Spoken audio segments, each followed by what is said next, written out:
Bismillahirrahmanirrahim. Assalamualaikum warahmatullahi wabarakatuh.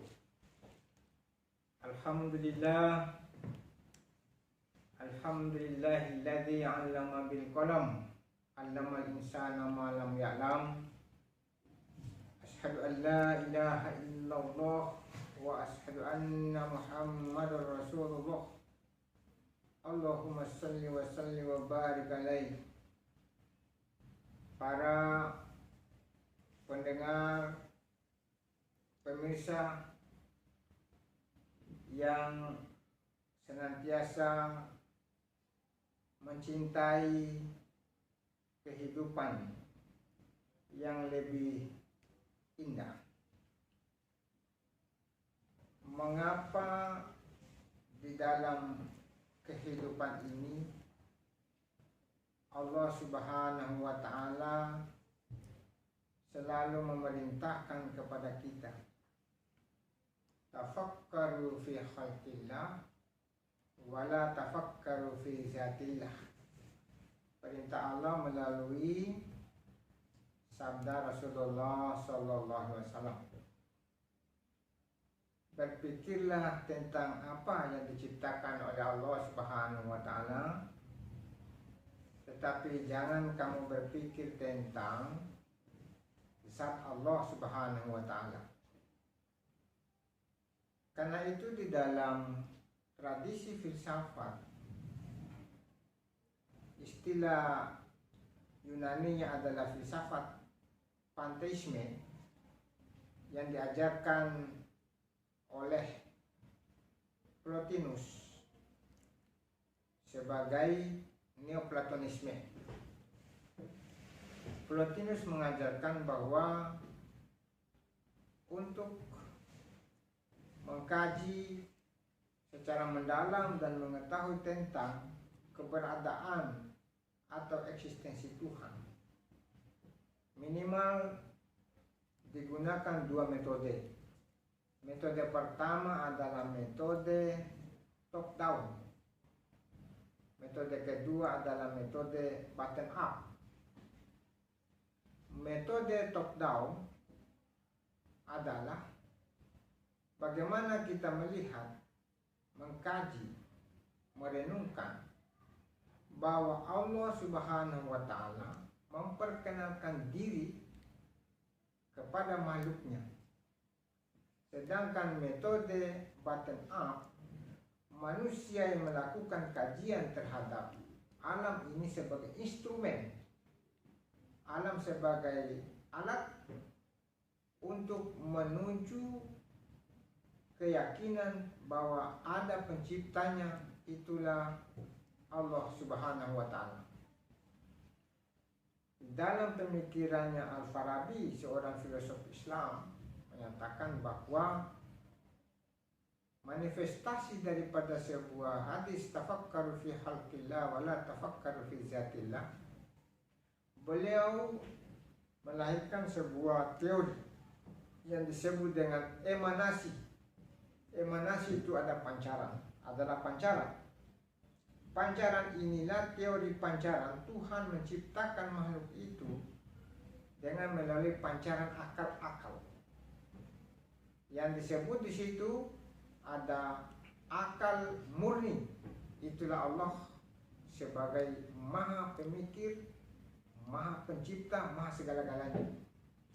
Di akal murni itu melahirkan akal faal, akal yang bekerja, atau akal yang melakukan penguraian secara bertahap, yang disebut mulai akal 1, akal 2 sampai akal ke-10. Kenapa ini dilakukan oleh Al-Farabi? Untuk menjawab pertanyaan orang-orang Arab Jahiliyah. Orang-orang Arab Jahiliyah ditanya, siapa nama Tuhanmu? Ya Allah. Bagaimana cara Tuhanmu menciptakan makhluk? Jawabannya, wallahu a'lam bishawab. Karena itu lahirnya ilmu ilmu filsafat ini untuk mencerdaskan manusia memahami tentang eksistensi Allah dan esensi. Eksistensi Allah itu keberadaan ini yang kita bisa kaji dengan melalui kauliyah dan kauniyah.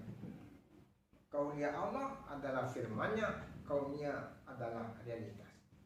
Karena itu pemirsa sekalian, di dalam kehidupan supaya kita bisa memandang banyak keindahan, banyak keajaiban, banyak keistimewaan dan banyak kebenaran, bahwa itu mencirikan atau menggambarkan sebagai realitas Allah itu adalah Maha Pencipta, maka kita harus pandai-pandai menggunakan akal pemikiran untuk mengkaji apa yang ada di muka bumi ini. Karena itu Allah senantiasa memerintahkan kepada kita, Qul sirru fil ardi fanzuru kaifa kana akibatul minal mu'minin. Berjalanlah kamu di permukaan bumi, kamu bisa memperhatikan bagaimana akibat yang dilakukan oleh orang-orang yang beriman.